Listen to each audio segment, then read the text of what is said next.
Қайрат Әділгерей мен Жахан Отарғалиев «Бизнес по-казахски в Турции» фильміндегі рөл үшін таласып жүр.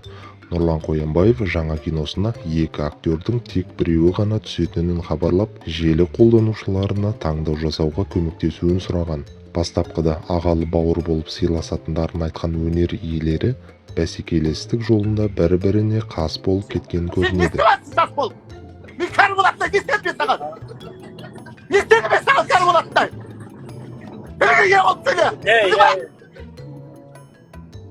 Я паралич, нет! Қашан көрдім мен қартайын сатқанымды? Төсек тартып алып отырғанымды қашан көрдім?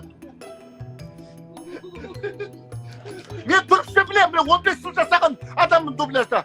Оған кім кінәлі? Машинаңды тоқтат, давай сөйлесеміз. Шырттағы былай қарай! Шырттағы мен саған! Неменеге сайты? Ты хватит уже! Хватит! Мен сендерді талайын көргем. Білдің ба? Ана Нұрланыңа да айтып бара, алмаса алмай-ақ қойсын. Алмай-ақ қойсын, керек жоқ. Сен алайын деп те жатқан жоқ, братан, сен не алмайсың? Отарғалиев пен Әділгерей бірге тікелей эфир жасап, оның барысында өзара жанжалдасып қалған. Қос актер жанкүйерлерінің көзінше айқайласып, бір-бірі туралы не ойлайтынын жайып салған.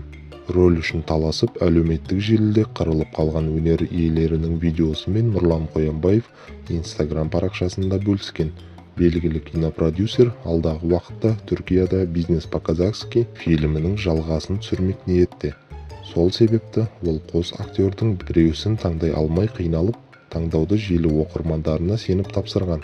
Қоянбаев арнайы сауалнама жүргізіп, халықтың пікірін білгісі келді.